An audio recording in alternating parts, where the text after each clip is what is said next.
Our Davison head coach, Zach Hall. You guys just clinched back-to-back state titles, this one with some fans in the stands. How did that one feel for you guys? I think it was more exciting this year with the fans. Definitely fun to hear some of the stuff, the banter back and forth last year. But man, I miss that atmosphere, the excitement, the energy, both sides of the crowd chanting back and forth. What a year, man. What a year. You guys had a good duel with them last time and another good one here. What things did you guys work on between then and now, and what did you see kind of play out for your team out there? Well, we just talked about a lot of the little things, remaining gritty, finishing periods on top, winning the 30-second rideouts, finding a way, doing 20, 30-second goals, finding a way to get to your takedown, if you are down by a point. How many matches came down the last second, right? 12, 19, the Rojas one. It seemed like most of those matches coming down in the last couple seconds, so you just got to preach day in, day out, those little things and head position and staying in the fight and just never giving up, right? I thought Don Perez might be dead to rights, but he kept battling, he kept fighting, and I'm kind of at a loss for words, to be honest. I'm still kind of taking all the emotion in. When it started to get down the stretch there, and I guess it was never really out of question, right? And then Bun wins at 60. Right. Was there ever a point where that 71 match wasn't going to happen? If it's sealed, or was that going to happen either way? Yeah. So it's funny you asked. So yeah, if we had clinched before that match, we were just going to forfeit. We felt like we had a really good game plan. Obviously, since that match they wrestled, we lost.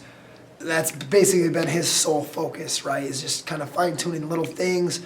How are we going to get better angles on him? How can we beat his elbow inside, bump forward, and get to our ride? Obviously there's a part of me that was worried, right? We're up 5, we can't get pinned. But at the same time, I was more focused, are we going to win this match? And obviously I don't have to explain, you kind of know the history and the whatever, and those guys put on a show, man. Those are 2 incredible wrestlers that are going to go on to have incredible careers. I think we'll see it next weekend. I think we'll see it many times in college. And they put on a hell of a show for everybody today. How many team titles did you win at St. John's? 3? 3? Yep. 3. Having that experience and obviously a relatively young coach, what do you take from your time at St. John's that, maybe you share with these guys? Absolutely. Well, being on a team like that, understanding the dynamics of kind of a good team, it can be tough, right? And I'm not saying we have more or less problems than any other team, but it's different, right? It's different. And this year I especially figured it out. Because man, oh man, did we go through some crazy stuff. And at one point, I didn't even know how we were going to pull together an 11 or 12-man lineup. We just had so many injuries.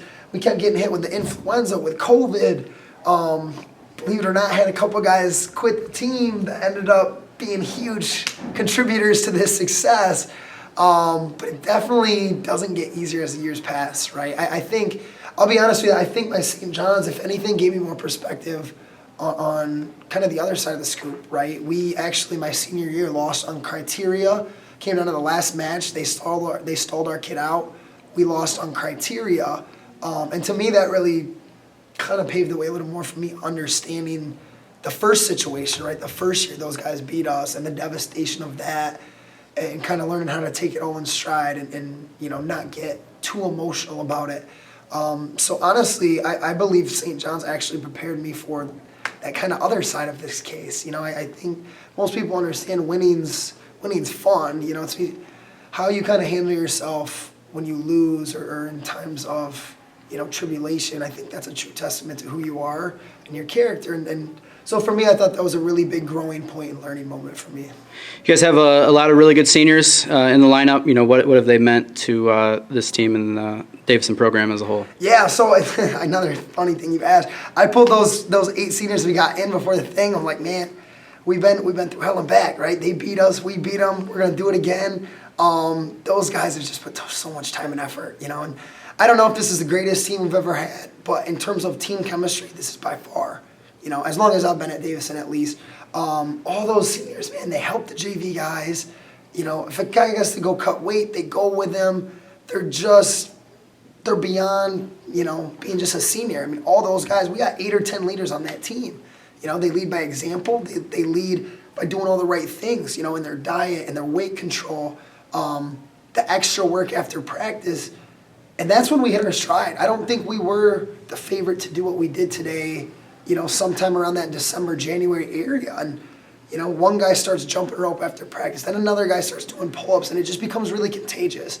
And so for the last 2 months, it's just, we get done with practice and the guys are still hanging out and they're playing spike ball and they're doing extra work, and it's just like, that's the family those guys became. They would go to war for each other. They didn't want to let each other down. It's just something pretty incredible, I think. Awesome. No, I appreciate the time, and congrats to you guys back-to-back in D1. What are you guys looking forward to from I guess now until next week? Obviously, there's a big match. You've got a lot of guys in the top 2 that are looking to train for state titles. So what do you guys do between now and then? Yeah, I think, we go back in, we start to slow things down in some private workouts. Obviously, at this point, as you said, with having some of those guys that are more top-ranked, you do kind of dive into more match-by-match scenario, right? Josh is an obvious example. We're training for one person. I think Evan Harriman, we're training for Dylan Gilcher, right? So it's taking the film, it's reading it, it's analyzing it, and it's trying to make those adjustments. And just getting those kids to believe in their abilities. I think Evan Harriman's a kid, he can beat Dylan Gilcher, but only if he's going to believe it. He's got to be able to find ways to get to the control ties he wants, pull the trigger when he needs to. You can't be scared to fail.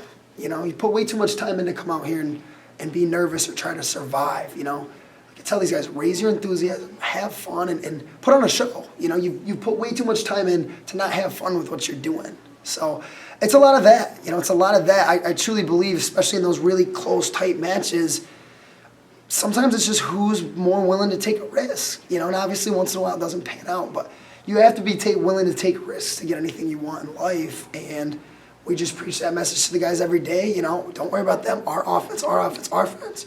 And that's what we're going to try to do. We're going to try to finish the season on a really high note and hopefully have 13 state placers and a heck of a lot of state champs. Awesome. Well, best of luck to you guys, and congrats once again. Thank you so much, JJ.